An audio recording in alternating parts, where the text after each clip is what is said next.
Assalamualaikum warahmatullahi wabarakatuh.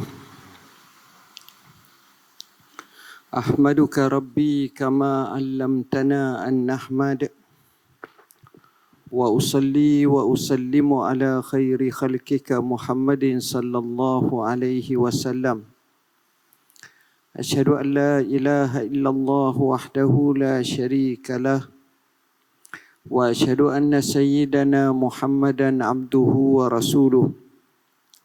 Allahumma salli wa sallim ala sayyidina Muhammad wa ala alihi wa ashabihi wastanna bisunnatihi wahtada bihadihi ila yaumiddin, amma ba'. Sahibul Fadilah, pengurusi majlis yang berusaha, pengurusi masjid, saf kepimpinannya, Ashabul Fadilah, Tok Imam, Tok Guru, para alim ulama yang berbahagia, datuk-datuk, datin-datin, muslimin, muslimat, hadirin, hadirat dan anak-anak yang dirahmati Allah. Kita lafazkan syukur Alhamdulillah kerana dengan izinnya kita dapat menempatkan diri kita di rumah Allah dalam mencari secangkir ilmu. Mudah-mudahan kita termasuk dalam hadis Nabi sallallahu alaihi wasallam, man salaka tariqan yaltamisu fihi ilman sahhalallahu lahu bihi tariqan ilal jannah. Siapa yang berjalan mencari secangkir ilmu, maka Allah akan mudahkan baginya jalan menuju ke syurganya.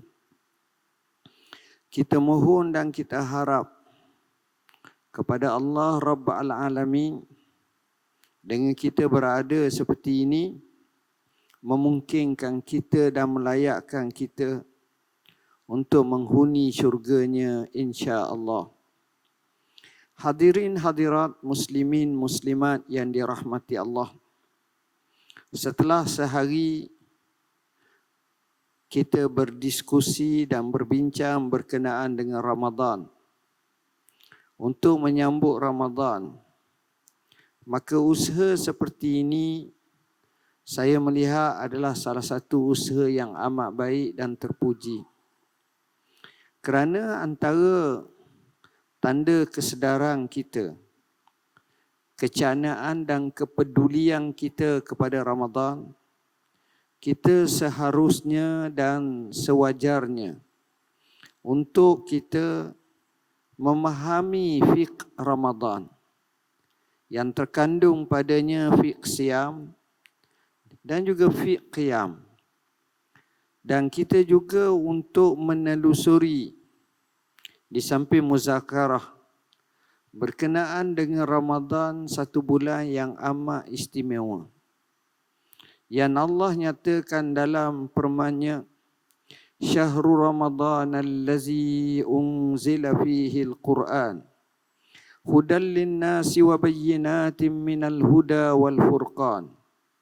Bulan Ramadan diturunkan padanya Al-Quran yang sifatnya membawa petunjuk dan keterangan-keterangan daripada petunjuk serta pembeza antara kebenaran dan kebatilan. Allah gabungkan kemuliaan Ramadan dengan turunnya Al-Quranul Karim, dengan fardunya puasa Ramadan. Maka di situ bertambah hebatnya Ramadan ini. Ramadan, sebagaimana yang dinyatakan dalam satu riwayat, lau ya'lamul ibad ma fi Ramadan latamannal ibad an takuna as-sanatu kulluha Ramadan atau kama qala. Kalalah manusia atau hamba di kalangan umat Nabi sallallahu alaihi wasallam ini tahu betapa pentingnya kelebihan Ramadan, nescaya mereka bercita-cita kalau boleh sepanjang tahun adalah bulan Ramadan.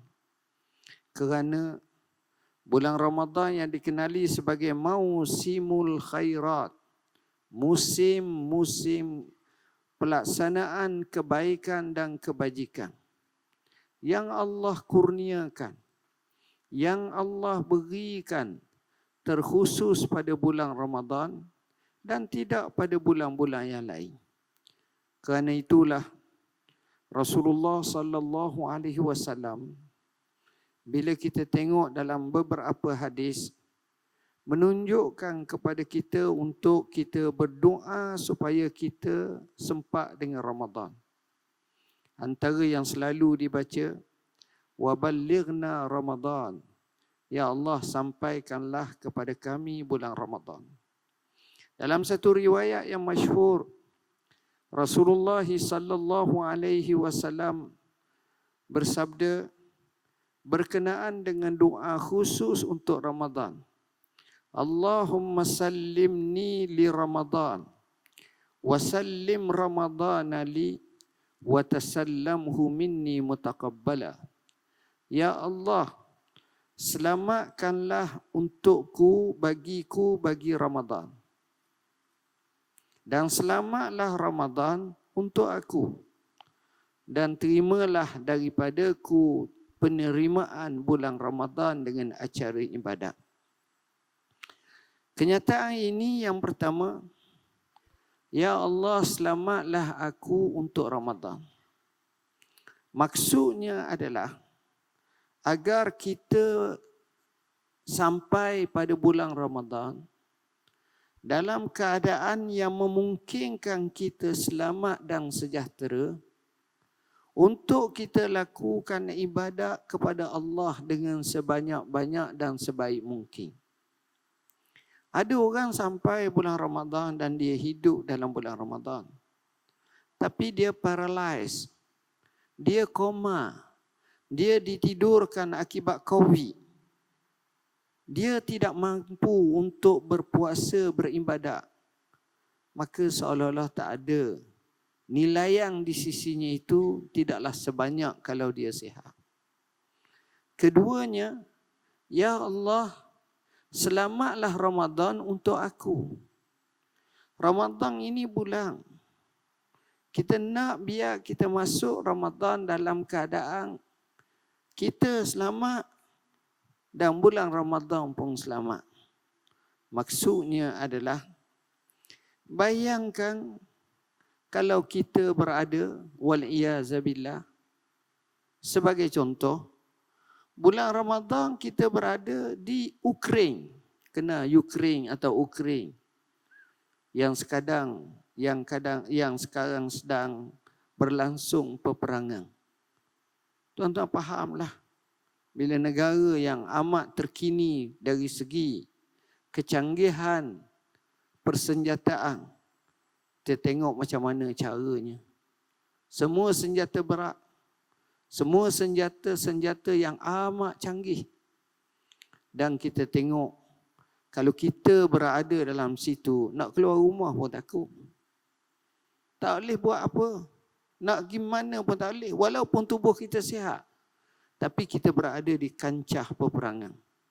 Atau kancah seperti berlaku malapetaka. Tsunami sebagai contoh. Gempa bumi sebagai contoh. Banjir yang melampau sebagai contoh. Dan sebarang bentuk ujian-ujian. Masa itu kita tak mampu untuk menumpukan ibadat kepada Allah dengan sejahtera. Justru bulan Ramadan disambut dengan memukaddimahkan doa kepada Allah. Sebab itu para ulama menyatakan antara perkara yang sepatutnya kita wujudkan dalam diri kita ini terkhusus sambut Ramadan, mukaddimahnya adalah dengan doa. Bila mana penyimpan besar mohon raja-raja mengisytiharkan esok 1 Ramadan, orang Islam hendaklah berpuasa pada esok hari. Bermakna muncullah malam 1 Ramadan. Artinya hilal anak bulan masa tu ada dah. Rasulullah sallallahu alaihi wasallam mengajar kepada kita, Kita mulakan dengan doa. Allahumma ahillahu alaina bil yumni wal iman wassalamati wal islam. Rabbi wa rabbukallah. Ya Allah, naungilah ke atasku dengan keamanan dan keimanan, dengan keselamatan dan keislaman. Tuhanku dan Tuhan kamu kembali kepada anak bulang. Tuhan aku dan Tuhan kamu, wahai anak bulang, adalah Allah. Itu kita asaskan awal Ramadan, kita minta keamanan. Kita minta keimanan. Kita minta keislaman. Kita minta kesejahteraan. Semuanya benda yang cukup mahal. Dengan memukaddimahkan seperti itu. Tuan-tuan dan puan-puan yang dirahmati Allah, oleh kerana perbahasan panjang oleh tuan-tuan guru kita sejak pagi tadi, saya akan mengambil beberapa poin semata-mata untuk kita tekuni dan kita fahami. Mudah-mudahan memberi banyak kebaikan kepada kita apabila kita menyambut Ramadan Al-Mubarak ini.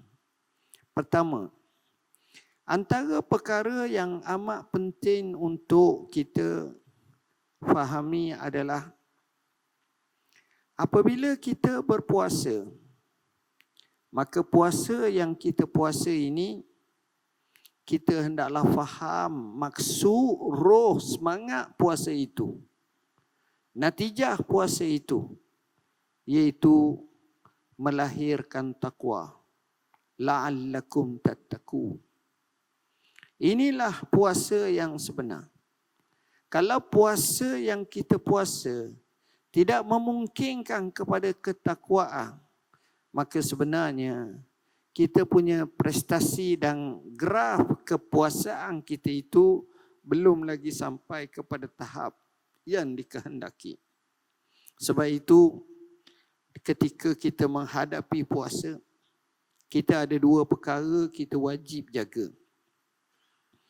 Menjaga yang pertama adalah kita hendaklah memelihara diri kita daripada terbatalnya puasa. Kita hendaklah memelihara diri kita dari terbatalnya puasa. Jangan makan dengan sengaja, jangan minum dengan sengaja, dan sebarang bentuk perbuatan yang membatalkan puasa. Alhamdulillah, ramai di kalangan kita dapat melangsungkan untuk menjaga pemeliharaan yang pertama ini daripada membatalkan puasa itu. Kedua, dan ini cukup mencabar, iaitu kita hendaklah menjaga dan kita hendaklah memelihara diri kita daripada perkara yang membatalkan pahala puasa. Dan ini cukup besar. Kerana itu Rasulullah sallallahu alaihi wasallam bersabda, "Rubba sa'imin bin nahari laisa lahu hazzun illa al-ju' wal 'atash." Boleh jadi orang tu puasa siang hari, dia tak dapat apa-apa kecuali lapar dan dahaga. Artinya tidak dipahalakan kepadanya. Kenapa? Kerana dia tidak menepati syarat-syarat yang untuk menjaga daripada membatalkan pahala puasa.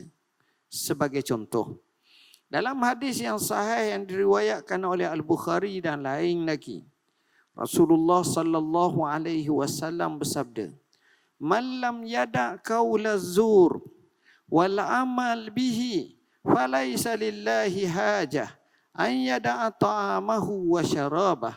Siapa yang tidak tinggal ucapan yang keji, yang dusta, yang tak baik ketika mana dia sedang berpuasa, bahkan dia lakukannya, maka Allah tak kisah, tak peduli dengan sebab dia tinggal makan, dia tinggal minum. Sia-sia semata-mata. Bahkan Rasulullah SAW memberi satu petunjuk kepada kita dalam sebuah hadis yang sahih yang diriwayatkan oleh Al-Bukhari secara panjang. Antaranya menyebut, "Iza kana saumu yaumi ahadikum fala yarfus wala yaskhab." Satu riwayat, wala yajhal.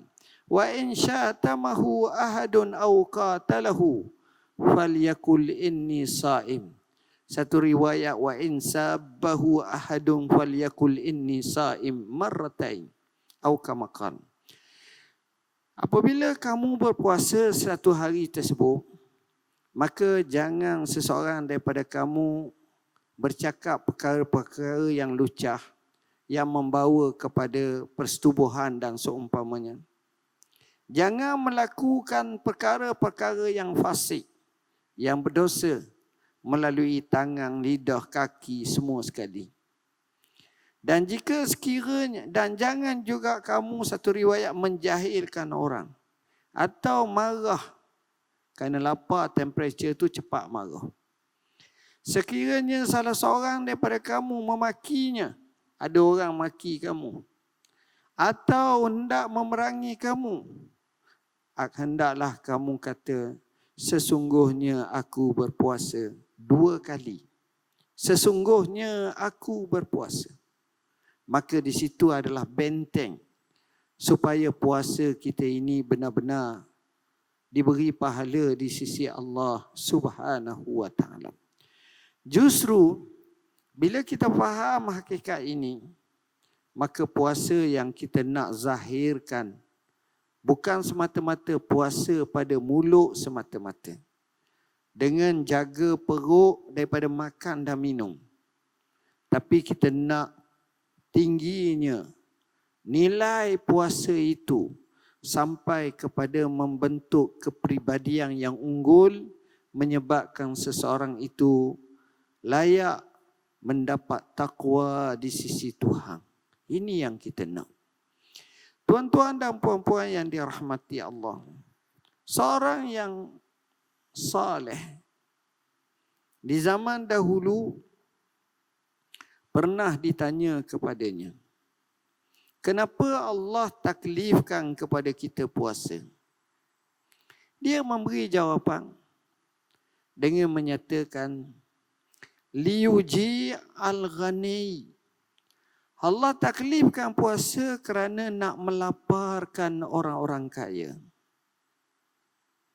Kerana tuan-tuan, orang kaya tidak ada dalam komus hidupnya lapar. Makan.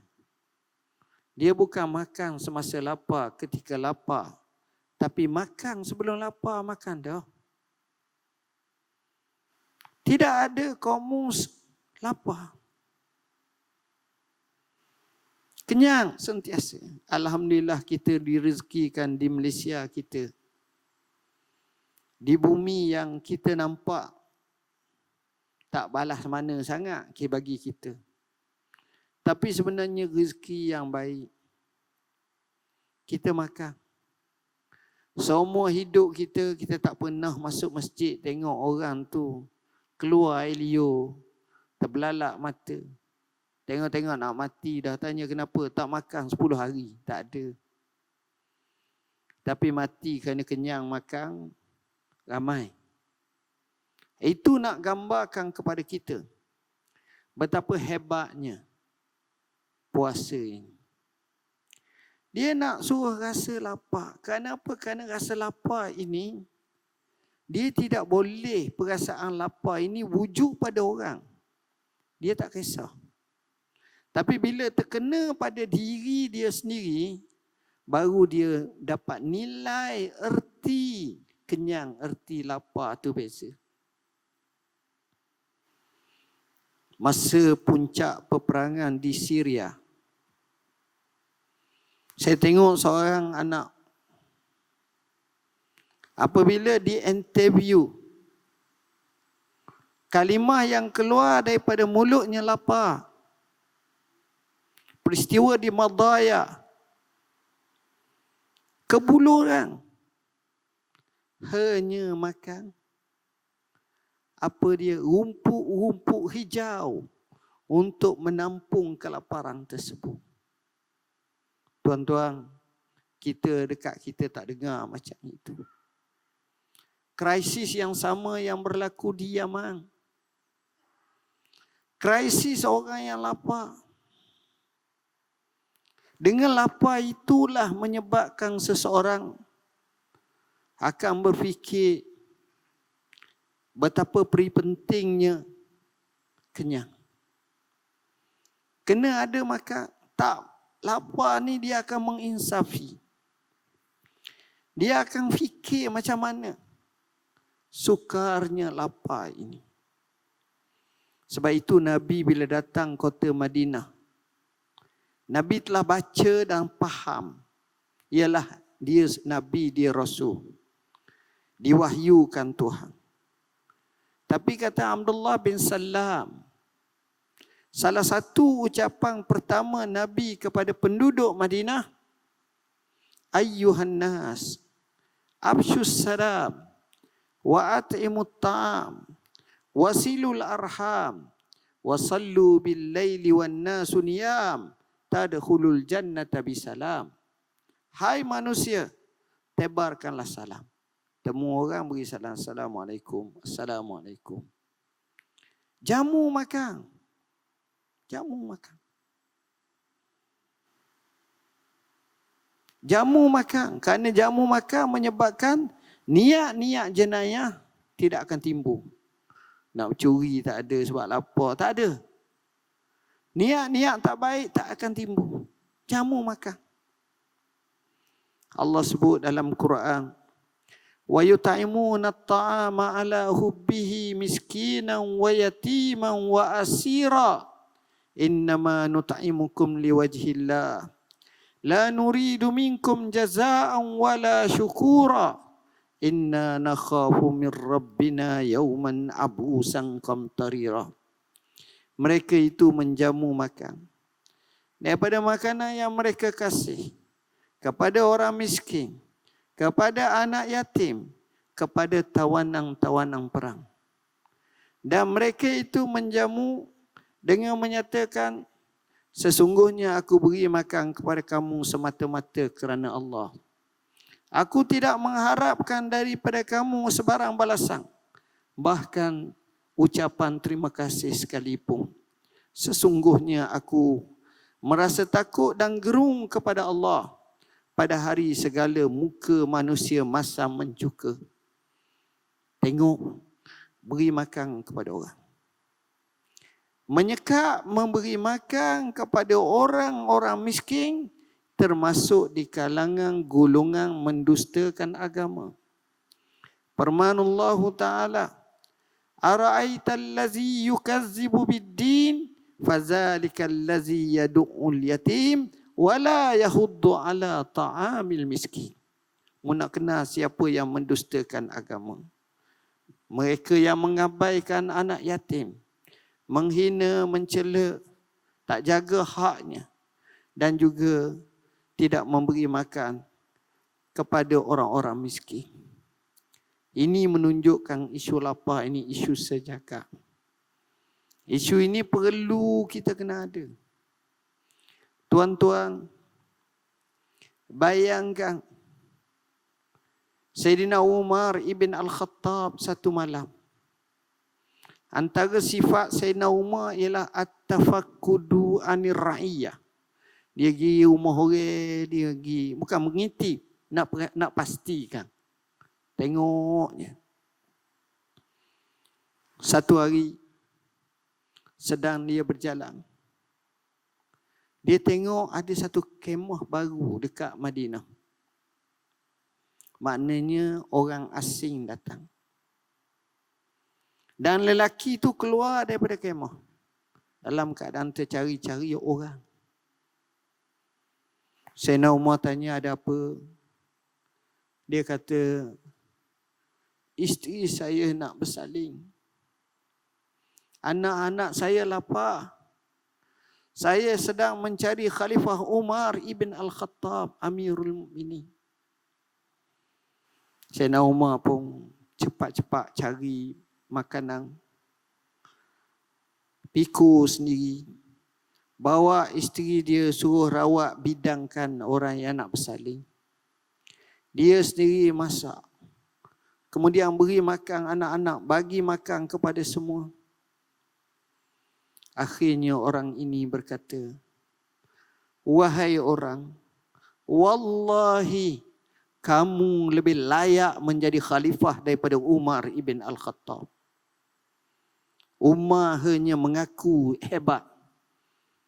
Rupa-rupanya tak balas mana pun. Kamulah yang paling layak menjadi khalifah. Bukan Umar itu. Sayyidina Umar berkata, besok kamu pergilah menemui Umar. InsyaAllah aku ada di sana. Tengok, dia jaga masalah lapar tersebut. Lapar ini adalah pakaian Nabi. Nabi selalu lapar. Allah nak tukarkan Bukit Uhud sebagai emas. Dia tak nak. Kalau kita baguslah. Bolehlah bagi sekilo seorang ke umat dia. Pergi Mekah dapat sekilo emas. Ataupun sekati emas. Sedaplah sikit. Tak. Pernah tengah hari Nabi keluar. Orang Arab tak keluar tengah hari. Lepas Zuhur tak keluar. Tapi Nabi keluar. Bertemu dengan Abu Bakar. Tanya Nabi, apa pasal Abu Bakar kamu keluar? Dia kata, lapar ya Rasulullah. Rasulullah kata, aku pun lapar. Temu dengan Sayyidina Umar. Sayyidina Umar tanya pula, kenapa Umar lapar? Tiga-tiga sahabat berjalan lapar. Kita tiga-tiga jalan kenyang. Dia lapar. Pergi rumah seorang sahabat. Sahabat tak ada yang ada isteri. Isteri sahabat itu menahan. Dan menyatakan sahabatnya akan pulang nanti petang sikit. Dia sediakan makanan yang ada sedikit susu ke apa bagi kat Rasulullah. Kemudian sahabat ini pulang, tengok tetamu datang. Dia kata, Alhamdulillah. Tidak ada lagi orang yang lebih baik daripada aku pada hari ini. Kerana aku mempunyai tetamu seterbaik manusia di dunia ini. Dia jamu Rasulullah SAW dengan puas hatilah, grade A lah, dengan sembelih kambing dan apanya. Akhirnya sesudah semua, Nabi membaca firman Allah. Summa latus'alunna yawma izin 'anil na'im. Kemudian kamu pasti akan ditanya hari tersebut di dunia dulu atas nikmat yang kamu dikurniakan. Abu Bakar As-Siddiq radhiyallahu an dalam setengah riwayat menyebut bahawa semasa dia jadi khalifah, tak kala dia dijamu dengan makanan seperti itu dia menangis. Dia teringat peristiwa dia bersama Rasulullah SAW sehingga akhirnya dia baca ayat tersebut. Sayyidina Umar ibn Al-Khattab pada zamannya terkenal sebagai pembukaan futuh. Dua superpower dunia rebah dan tumbang. Parsi hancur, dikayakkan oleh tentera Islam. Sebagaimana Raja Parsi mengayak surat Rasulullah SAW.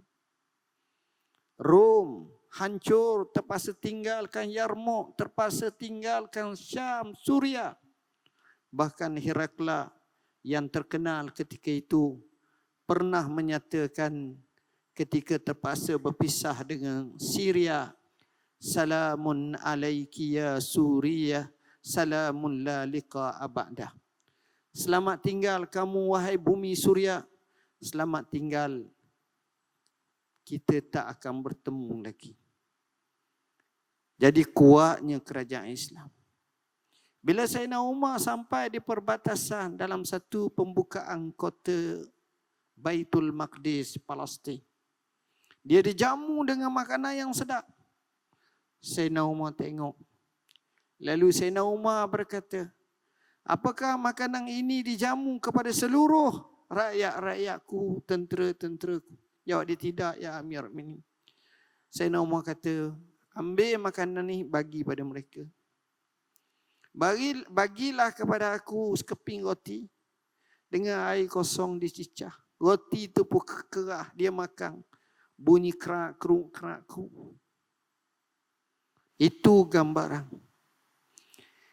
Perkara seperti ini menginsafkan kita. Maknanya bila lapar ini, sifat nak tolong orang tu tinggi. Dia rasa cakna, peduli. Dan ini adalah satu sikap dan sifat yang baik. Sebab itu, kita hendaklah pastikan. Jangan kita kenyang, jiran kita lapar. Aib. Aib. Dan ini juga termasuk dalam perkara yang disebut dalam hadis Nabi SAW. Ada dua hadis.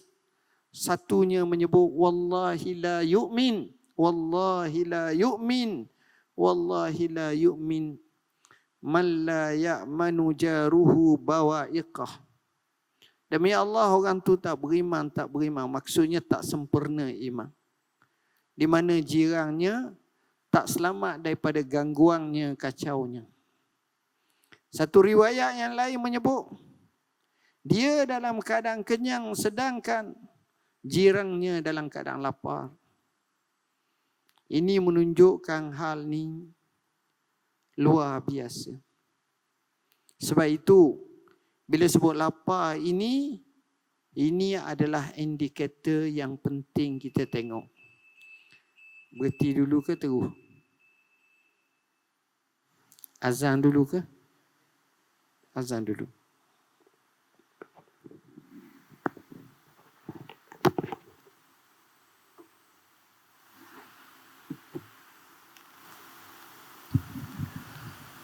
Allahu Akbar, Allahu Akbar, Allahu Akbar, Allahu Akbar. Asyhadu an la ilaha illallah.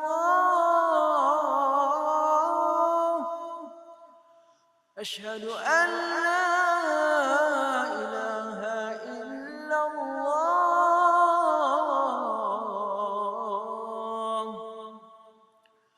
Asyhadu anna Muhammadar Rasulullah.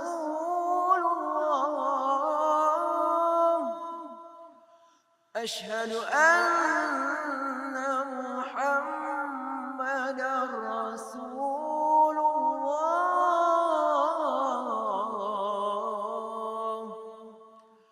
Hayya 'alas salah.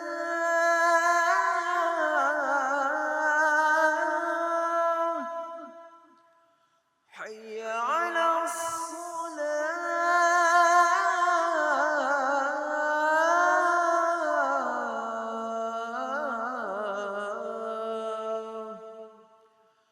Hayya 'alal falah.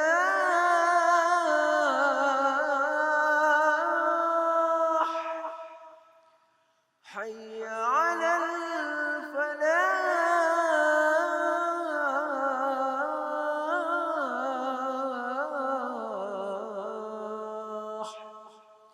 Allahu Akbar,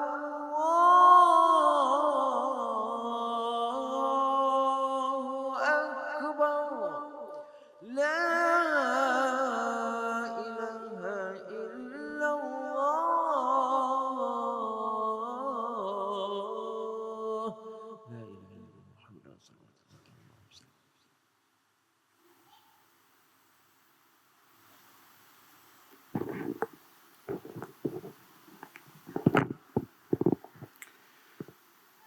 Hadirin hadirat muslimin muslimat yang dirahmati Allah.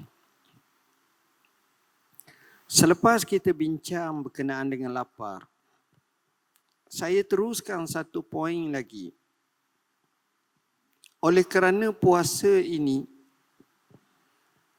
mengajar kepada kita untuk kita berbuka Bahkan disuruh berbuka awal. Hadis sahih menyebut, La tazalu ummati bi khair ma ajjalul fitrah. Sentiasalah umatku dalam keadaan kebaikan bila mana dia menyegerakan berbuka puasa. Bahkan menyegerakan berbuka puasa adalah perbezaan antara kita dengan golongan Yahudi ketika mana mereka berpuasa. Bila mana kita disuruh berbuka puasa, maka dalam Islam, ketika kita berbuka puasa, kita akan dapat 2 pahala. Di samping kita boleh berbuka puasa dengan adabnya, dengan doanya, itu satu hal. Keduanya, apabila kita membukakan puasa orang lain, yakni jamu buka puasa. Rasulullah sallallahu alaihi wasallam bersabda, "Man fattara sa'iman falahu ajruhu min ghairi an yanqusa ajru sahibihi syai'a." Siapa yang beri makan berbuka puasa bagi orang lain, orang yang berpuasa, maka baginya pahala orang tersebut dengan pahala orang tersebut tidak kurang sedikit pun. Galakan berbuka puasa dan galakan memberi buka puasa orang lain. Dan ini penting tuan-tuan. Kerana itulah kalau kita baca dalam sejarah, kita dapati para salafus salih berlumba-lumba jamu orang buka puasa. Hammad, guru kepada Imam Abu Hanifah, dikatakan setiap malam dia akan jamu 400 orang berbuka puasa. Dahlah dia alim, dahlah dia kaya, dahlah dia banyak ibadat, dia juga jamu orang buka puasa. Saya cuba maknakan seolah-olah satu Ramadan baginya dengan cara perangai dia buat macam tu, mengalahkan kita puasa sampai 60 tahun, 70 tahun. Kenapa? Bayangkan setiap malam dia dapat, dia kutip. Ini hal yang penting. Tempat yang paling hebat dalam menjamu orang buka puasa di atas muka bumi ini, yang saya tahu tak boleh lawan dengan kota suci Madinatul Munawwarah. Siapa yang berkemampuan pada bulan Ramadan, ada duit lebih, boleh pergi buat umrah sekali dan pergi Madinah ziarah. Bulan Ramadan di situ pesta untuk jamu orang berbuka puasa. Tidak ada satu tempat ruang pun di Masjid Nabi yang dibenarkan untuk berbuka puasa melainkan diisi sepenuh-penuhnya. Ada yang kaya tuan-tuan sampai berbelah-belah periuk besar dengan nasinya dijamu berapa rul, banyak suprah dihampa, 1000 orang di luar. Ada yang miskin bawa satu tupperware buah kurma, letak, buka seprah, ajak sahabat dia makan, 3 orang, 4 orang, letak air zam-zam, makan. Daripada sekaya-kaya manusia, sampailah semiskin-miskin manusia. Sifat nak jamu. Dan Alhamdulillah, saya lihat di Malaysia, sejak 10 atau 15 tahun kebelakangan ni, kecuali COVID, maka masjid mula menjamu cukup hebat. Tradisi seperti ini tradisi yang mulia tuan-tuan. Sekurang-kurangnya dalam se-Ramadan tu, jamulah walaupun seorang. Zaman sekarang nak jamu orang tak payah. Tanya Tok Iman, tanya Tok Bilal, tanya bendahari masjid. Mam, sepala berapa riyal sekarang? Mam kata oleh kerana ikan naik, ayam naik, telur naik, 10 riyal Ustaz. 10 riyal haji. Kita pun buat keluarlah, saya nak jamu untuk 2 orang. 20 riyal. Saya nak jamu untuk 3 orang, 30 riyal. Sekurang-kurangnya inilah aset pahala kita di hari akhirat kelak. Dan ini sebenarnya satu usaha yang baik yang sepatutnya kita galakkan. Kerana tuan-tuan, zaman sekarang orang bertanding siapa paling kaya. Siapa paling kaya? Orang kaya dunia, orang kaya Eropah, orang kaya Asia, orang kaya Arab, orang kaya Melayu, orang kaya Malaysia, orang kaya Pulau Pinang.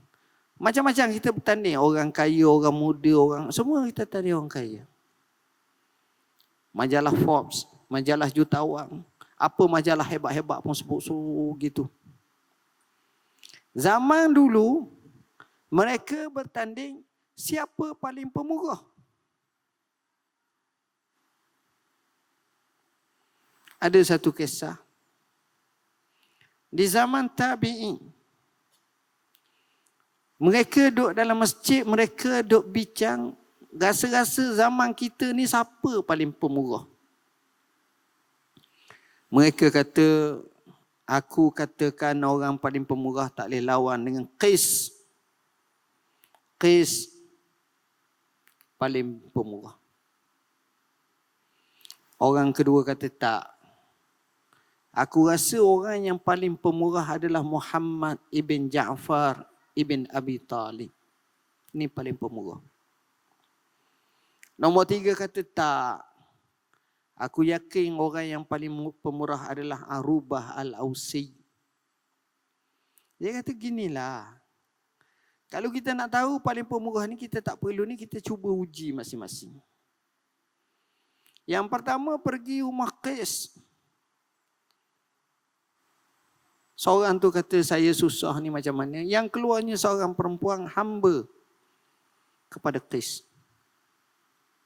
Sebab susah dia terus pergi dalam bilik ambil seuncam mah. Itulah yang ada pada Qais, terus bagi. Tanya Qais buat apa? Dia kata Qais tidur. Dah kau ambil ni, saya bimbang nak kejut dia, kesiang kat dia.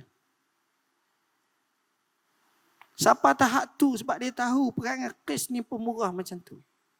Kalau kita bila terkejut kita kata apa? Panggil orang tu, kenapa kamu bagi sikit? Bagi serumah-rumah lalu dengan memung selalu. Kalau kita nak marah tu. Tengok pemurah. Muhammad bin Ja'far ni masa orang datang nak minta bantuan, dia baru nak musafir. Dengan atas kudanya, segala bekalannya, duitnya, termasuk pedang yang diwariskan daripada pak saudaranya, Ali bin Abi Talib, yang dia terima. Dia kata apa? Kau ambillah semua yang ini. Tuan-tuan, kalau kita kata apa? Kau ni mari salah waktu. Mari semula, aku nak musafir kan?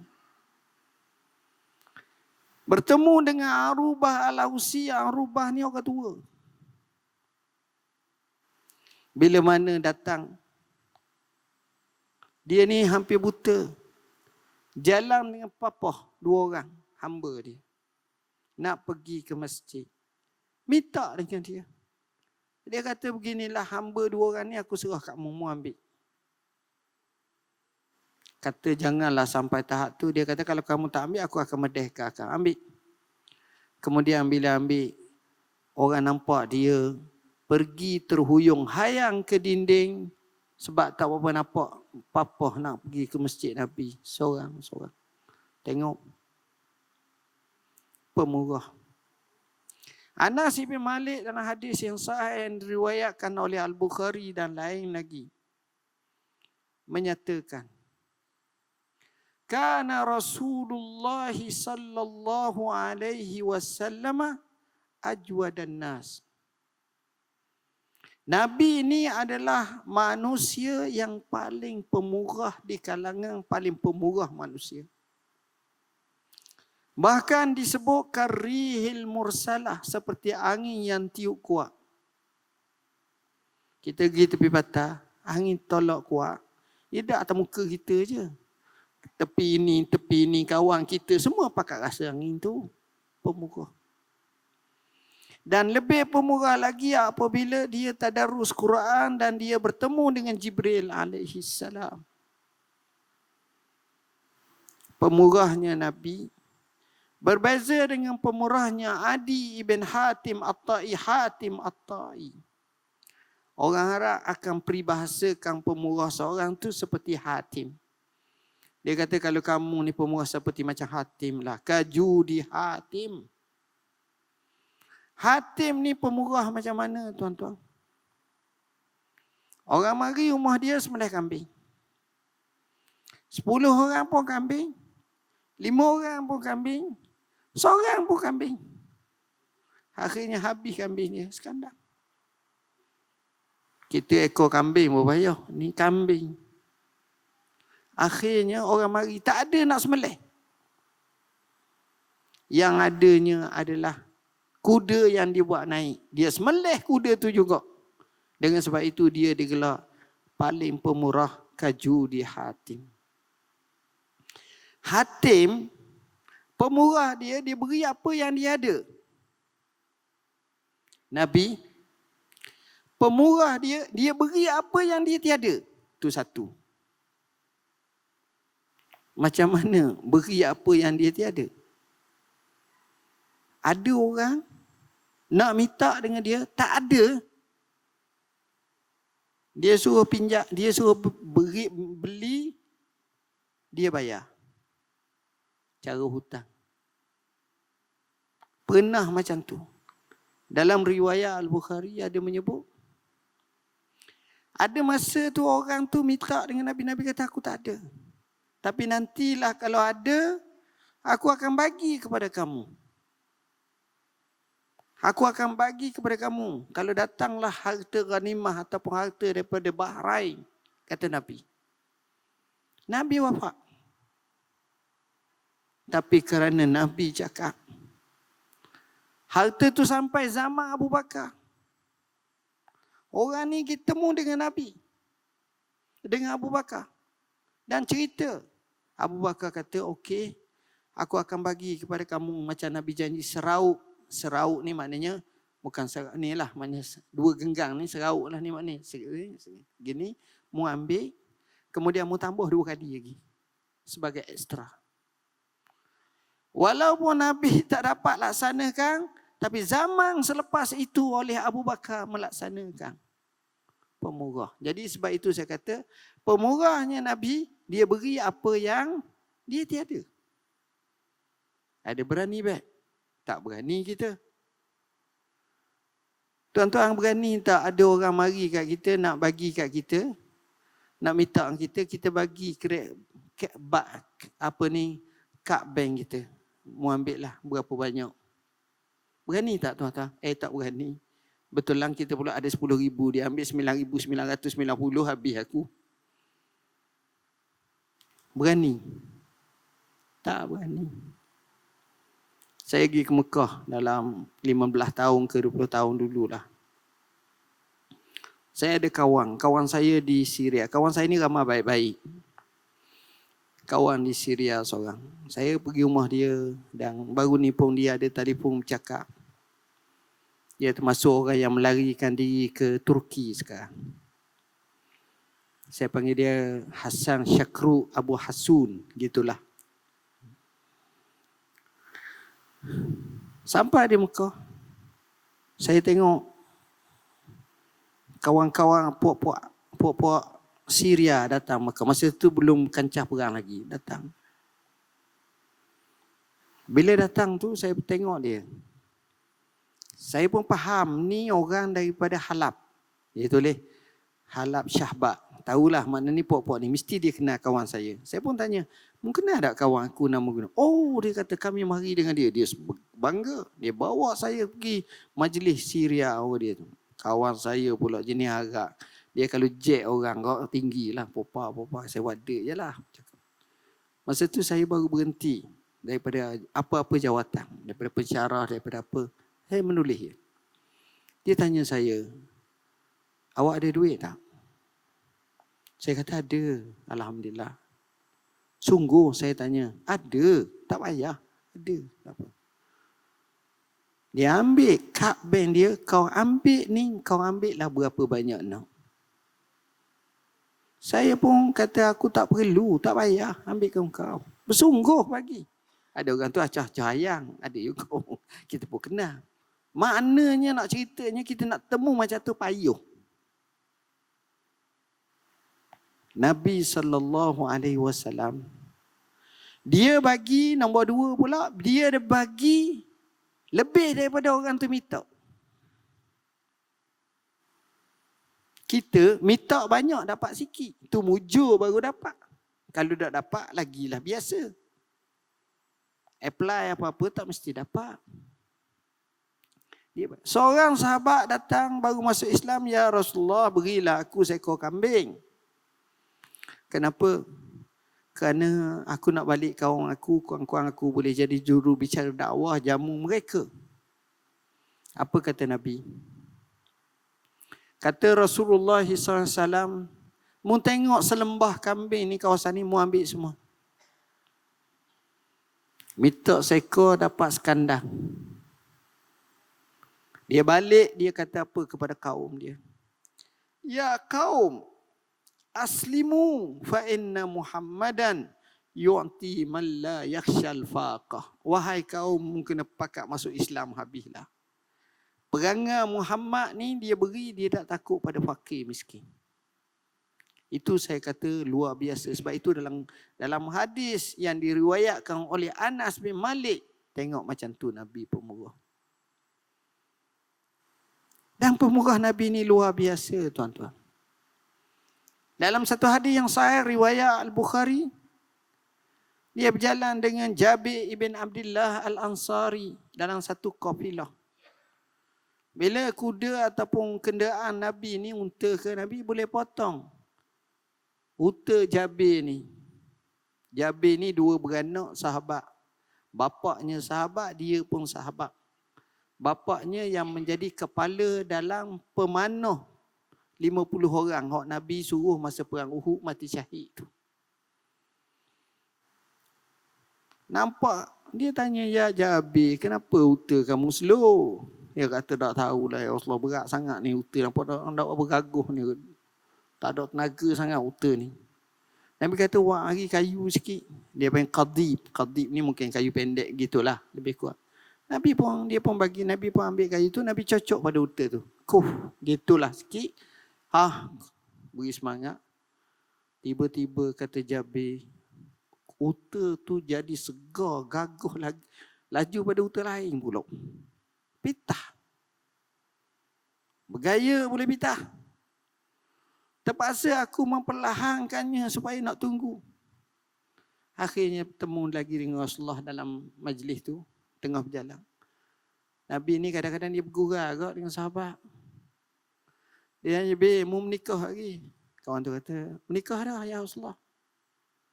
Jabir dengan Nabi ni pakat macam anak lah, kecil sangat masa tu Nabi tu. Sebab abah dia pun mungkin tua Nabi pada abah dia. Bayangkanlah.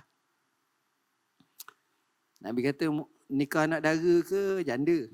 Nabi tanya. Dia kata janda ya Rasulullah. Nabi kata apa, dah ambil anak dara. Boleh buat main-main, semangat kan? Dia kata tujuannya begini ya Rasulullah. Abah aku mati syahid sebagaimana kamu tahu. Aku ada adik-adik perempuan besar-besar. Jadi kalau aku cari jenis anak dara, bergaduh dengan adik-beradik aku ni. Jadi aku nak jadi ibulah dia pada anak-anak, pada adik-adik aku ni. Baik, Nabi kata bagus kamu. Lalu Rasulullah SAW pun kata, unta ni mu nak jual tak ni, aku nak beli. Dia kata, ya Rasulullah, tak nak jual. Jual lah, be. Jual lah. Ginilah kalau Rasulullah nak kita bagi saja kat Rasulullah. Rasulullah SAW kata, tak, be. Aku nak beli. berapa harga? Dia pun sebut, Nabi kata, Nabi tawar, dia kata mahal, murah sangat ya Rasulullah. Akhirnya setuju 4 uqiyah ataupun 4 dinar begitulah. Dia kata, ya Rasulullah tak apa aku jual, tapi dengan syarat. Syaratnya biar sampai Madinah dulu, takkan aku nak jalan lalu, letih aku. Allah kata tak apa. Esok hari dia sampai tu, dia balik, dia bawa unta tu kat Nabi. Bila dia bawa unta kat Nabi, Nabi panggil Bilal. Bilal, ambil duit 4 uqiyah, 4 dinar, tambah lagi beberapa lagi bagi ke Jabir, kesian kat dia. Serah. Jadi Jabir pun ambil barang, keluar. Dia panggil Jabir, Jabir mari sini. Kau ambil balik unta kau dan barang-barang ni sekali. Cara Rasulullah bantu. Kau ambil balik unta kau. Jangan usah. Tengok macam tu. Satu hari yang lain dalam hadis yang sahih riwayat Al-Bukhari. Bagaimana Sayyidina Abdullah ibn Umar berjalan dengan Nabi bersama dengan Umar. Umar tu bapa. Abdullah ni anak. Umar sendiri muda pada Nabi 13 tahun. Abdullah kecil lagi lah. Nabi tua pun dia budak lagi. Dia ada seekor kuda. Kuda tu milik bapa dia. Milik Umar. Tapi kuda tu liar. Liar. Jadi laju gini. Terpaksa kena jaga betul. Nabi pun kata kepada Umar, kuda ni nak belilah. Umar kata, tu anak saya pakai ya Rasulullah. Dah boleh tak nak beli? Rasulullah nak ambil saja, tak nak beli. Peragalah. Selepas Rasulullah boleh beli, Rasulullah kata, unta ni aku hadiahkan kepada Abdullah bin Umar.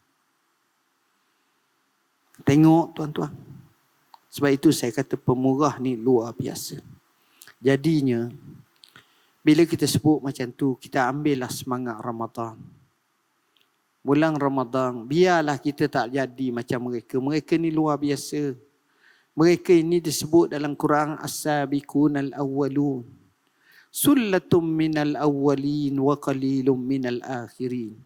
Mereka ini golongan yang terbaik yang pergi lebih dahulu. Golongan macam ni ramai zaman dulu dan sedikit mutaakhir ni. Mereka tu. Jadi bila dah macam tu kita cuba ikut sikit-sikit. Orang Arab kata, "Fatashabbahu illam takunu mislahum, inna tashabbuha bil kirami falahu." Mutirulah mereka sekalipun kamu tak setara dengan mereka, kerana tiru orang yang berjaya ini pasti kita berjaya. Insya-Allah.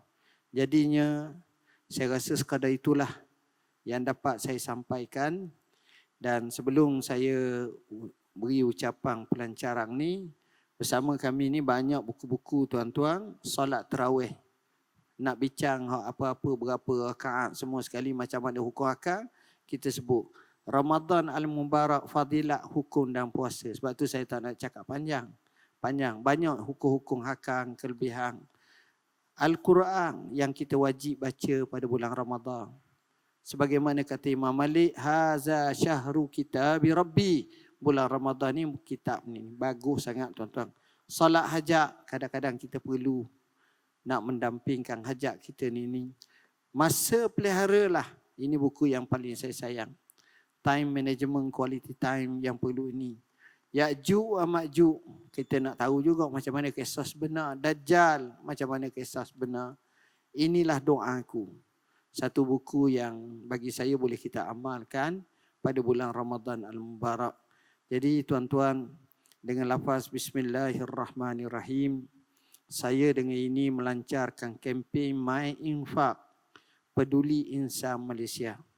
Marilah kita sokong, marilah kita sumbang.